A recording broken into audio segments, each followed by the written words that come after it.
इन watches की dial पर green light चमकती थी और अंधेरे में तो मानो लगता था हमारे पास सुपर पावर आ गई है।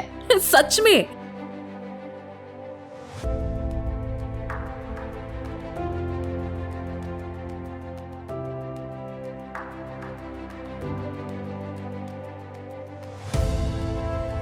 Welcome back friends.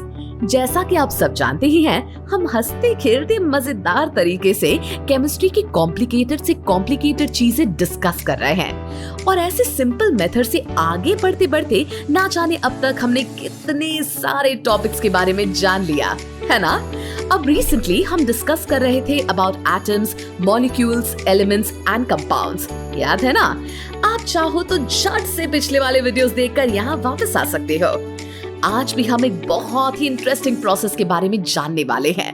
So are you ready? Let's go. We'll explore it together.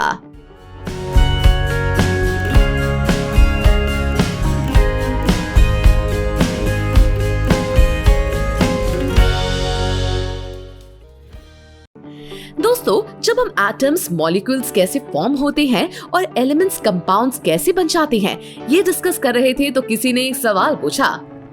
अगर किसी कंपाउंड एलिमेंट से एटम टूट गया या लगातार किसी मॉलिक्यूल से एटम्स टूटते ही गए तो क्या होता होगा? अगर आप एटम के सेंटर को गौर से देखेंगे तो वहाँ प्रोटॉन्स और न्यूट्रॉन्स लोकेटेड होते हैं और इलेक्ट्रॉन्स जो होते हैं वो एटम की आउटर लाइंस पर प्रेजेंट होते हैं। अब ये सेंट्रल पार्ट जहाँ प्रोटॉन्स और न्यूट्रॉन्स सिचुएटेड होते हैं, उस हिस्से को न्यूक्लियस कहते हैं। इस न्यूक्लियर पॉइंट से एटम के पार्टिकल्स ब्रेक ऑफ होने लगते हैं, यानी वहाँ से एटम के छोटे छोटे टुकड़े टुकड़े निकलने लगते हैं। ऐसे एटम्स का न्यूक्लियस के हिस्से निकल आना, इस प्रोसेस को रेडियो एक्टिविटी कहते हैं। ऐसा इसीलिए होता है क्योंकि वहाँ के एटम्स अनस्टेबल होते हैं। ये एक बहुत ही नेचुरल प्रोसेस है। साइंटिस्ट ने इस प्रोसेस को साइंटिफिक डीके ऐसा नाम दिया है। डीप रिसर्च के बाद साइंटिस्ट इस कंक्लूजन पर आते हैं कि अगर ये रेडियो एक्टिव डीके थोड़ी देर हुआ तो इसमें कोई हार्म नहीं है।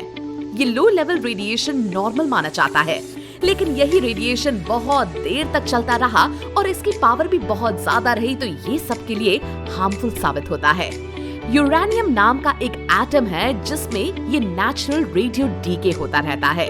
इसे बिल्कुल नेचुरल और आम बात माना जाता है। लेकिन वहीं ऐसे कुछ रेडियो डीके होते हैं जिन्हें बहुत देर तक एक्सपोजर मिला और वो बर्स्ट होकर न्यूक्लियर रिएक्शंस हुए तो उससे हमें धोखा होता है। ऐसे पावरफुल रेडिएशन इंसान के शरीर में डेंजरस बीमारियां फैला सकते हैं और यही पावरफुल रेडिएशन कैंसर जैसी खतरनाक बीमारियों में ट्रीटमेंट के तौर पर डॉक्टर्स रेडियोथेरेपी के थ्रू यूज करते हैं।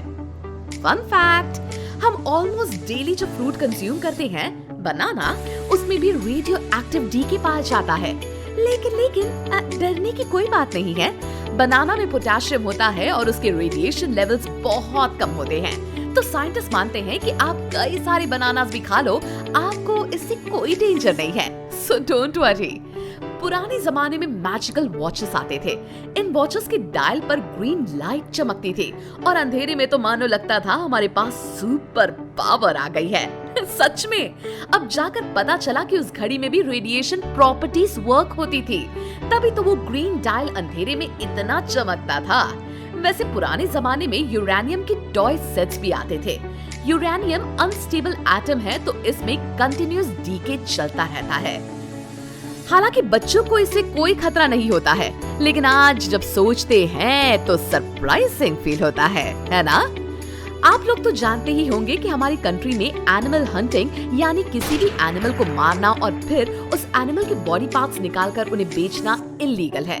इस प्रोसेस को पोचिंग कहते हैं, जो लीगली बैंड है।